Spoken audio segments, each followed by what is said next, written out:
بسم اللہ الرحمن الرحیم وکذالک قولہ علیہ السلام لأہل عرینا اشربوا من ابوالها والبانها نص فی بیان سبب الشفاء وظاہر فی اجازت شرب البول وکذالک اور اسی طرح، کس کی طرح؟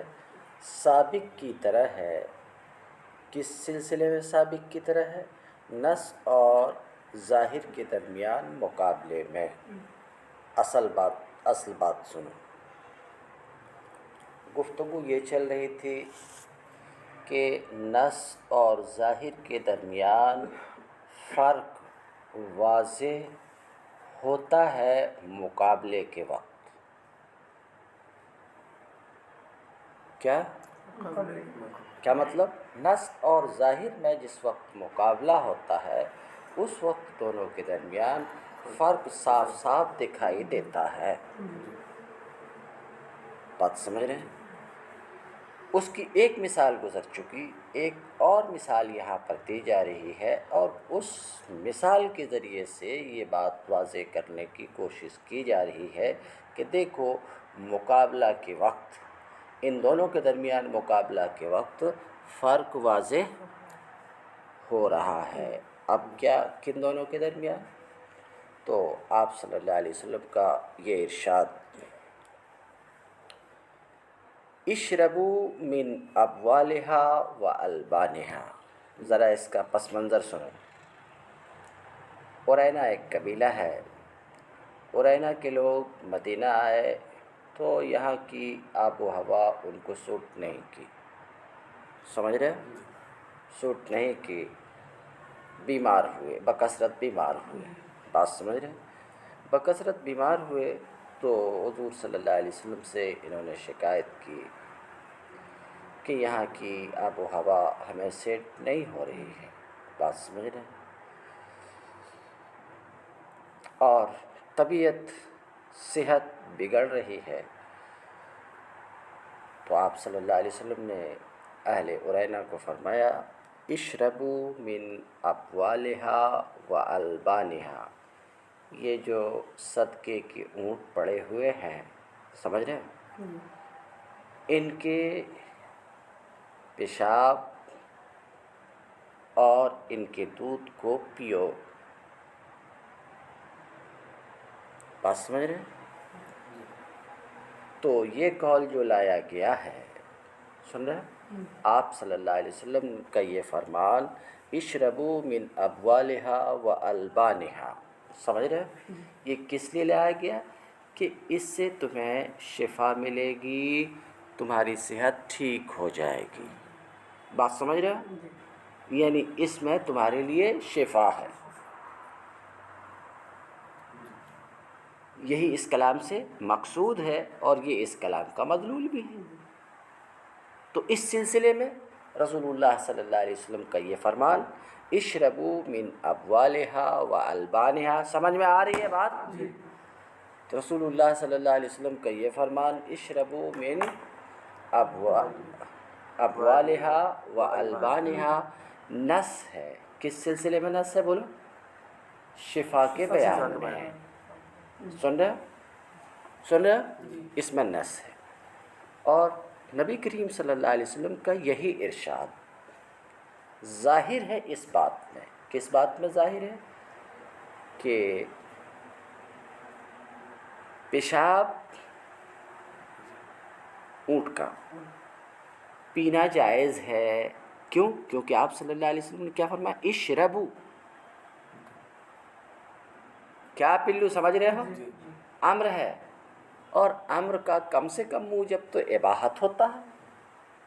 امر کا کم سے کم موجب کیا ہے؟ اباحت ہے۔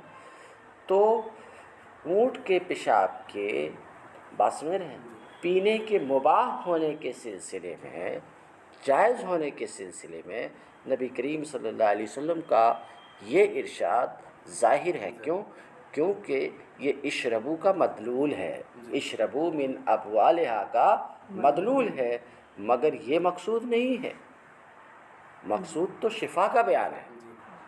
تو نبی کریم صلی اللہ علیہ وسلم کا یہ ارشاد شفا کے بیان میں نس ہے، شفا کے بیان میں نس ہے، اور اجازت شرب بول کے سلسلے میں ظاہر ہے کہ بول کا پینا جائز ہے، اس سلسلے میں ظاہر ہے۔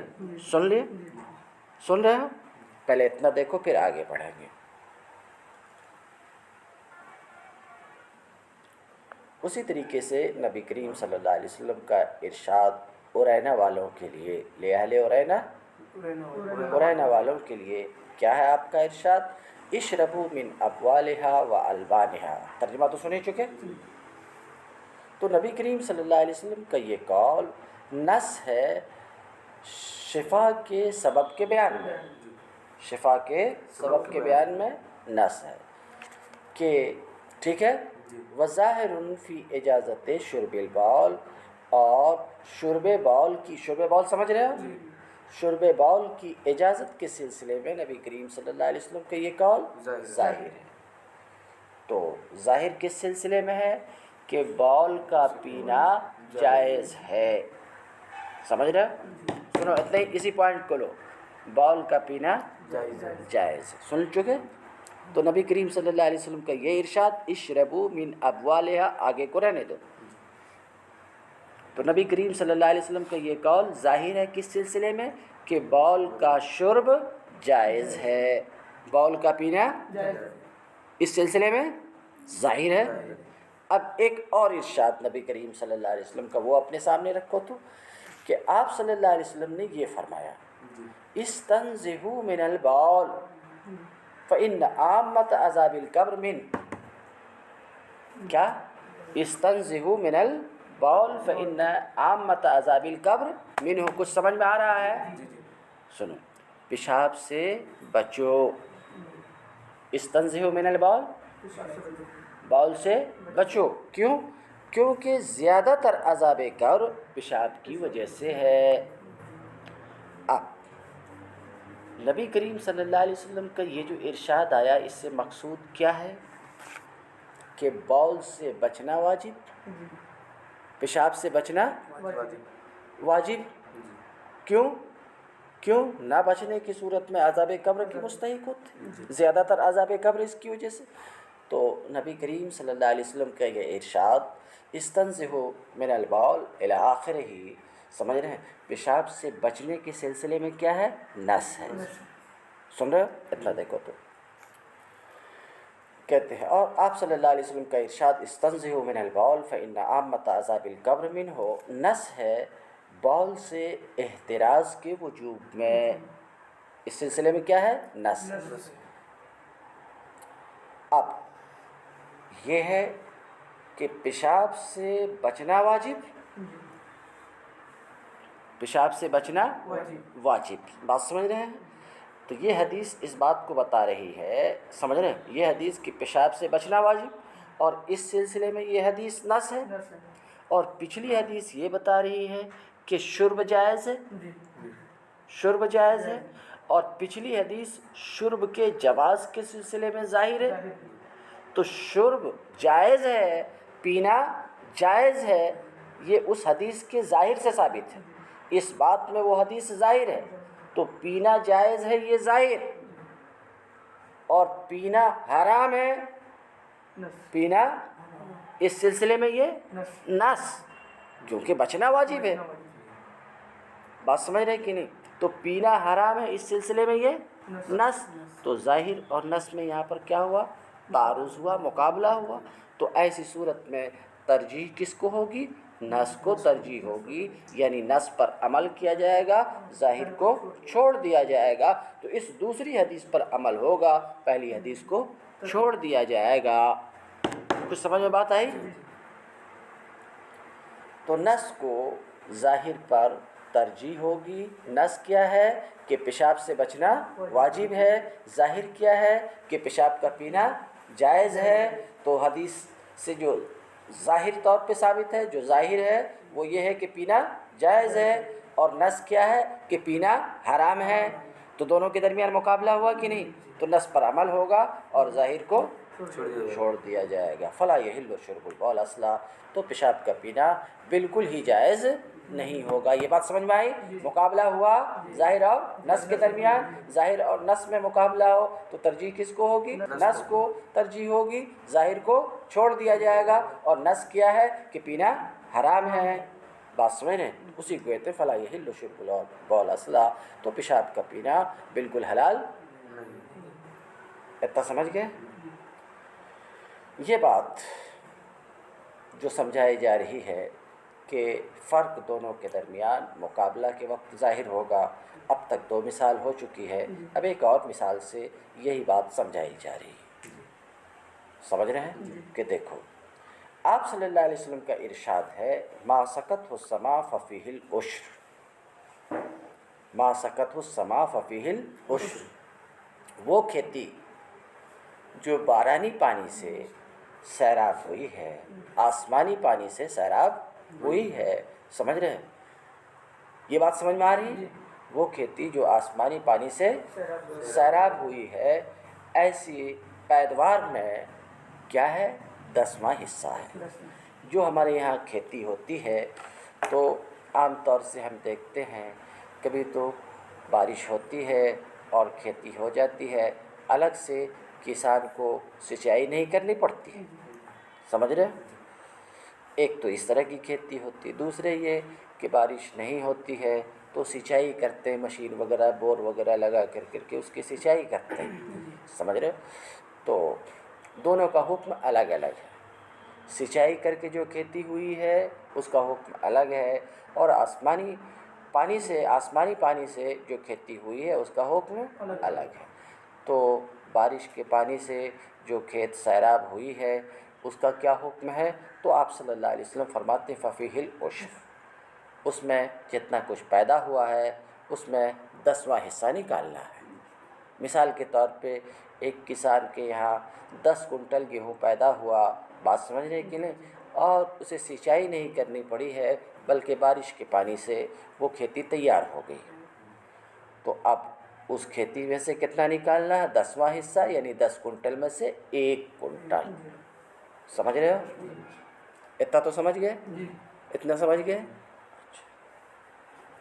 آپ صلی اللہ علیہ وسلم کا ارشاد ہے ما سکت السما، وہ کھیتی جس کو آسمان نے سیراب کیا، وہ زمین جس کو آسمان نے سیراب کیا، اس میں عشر ہے. اس میں عشر ہے، اس کا مطلب سمجھ گئے؟ جو کچھ پیدا ہوا اس کا 10واں حصہ.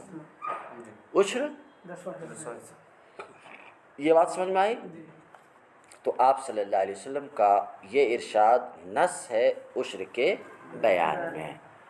یہ جو لایا گیا ہے آپ صلی اللہ علیہ وسلم کا کہ ایسی پیدوار میں، پیدوار سمجھ رہے ہو؟ زمین سے جو چیز ہوتی ہے، ایسی پیدوار میں کیا ہے؟ عشر 10واں حصہ ہے. اسی بات کو بتانے کے لیے یہ حدیث آئی ہے. اس حدیث سے یہی مقصود ہے اور یہ مدلول بھی ہے. تو اس سلسلے میں عشر کے بیان میں یہ نص ہے. عشر کے بیان میں تو نص کس سلسلے میں ہے کہ کھیت سے جو بھی چیز زمین ایک ہی چیز ہے، زمین سے جو بھی چیز پیدا ہوئی طرح لے کے اس زمین کو آسمانی پانی نے سیراب کیا، اس میں کیا ہے؟ 10واں حصہ. اب یہ بات زمین سے پیدا ہونے والی چیز، آسمانی پانی سے زمین سے پیدا ہونے والی چیز میں عشر ہے. بس میرے یہ گیہوں، چنا، دھان، یہ سب کو شامل ہے، سبزی کو بھی شامل ہے، کیونکہ سبزی بھی تو زمین ہی سے پیدا ہوتی، کیا کہیں اور سے. تو اگر وہ بھی آسمانی پانی سے اس کی افزائش ہوئی اور تیار ہوا، سبزی بھی اس طریقے سے تیار ہوئی، تو اس میں بھی کیا ہوگا کہ نہیں ہوگا. تو آپ صلی اللہ علیہ وسلم کے یہ ارشاد جو ابھی تک ہم پڑھ چکے ہیں، ما سکت السما الی آخری، یہ نص ہے کس سلسلے میں؟ عشر کے بیان میں. اب ایک اور ارشاد آپ صلی اللہ علیہ وسلم کا موجود ہے، ذرا اس کو بھی دیکھو. اور آپ صلی اللہ علیہ وسلم کا یہ ارشاد لیس فی الخضروات صدقہ، سبزیوں میں صدقہ نہیں ہے.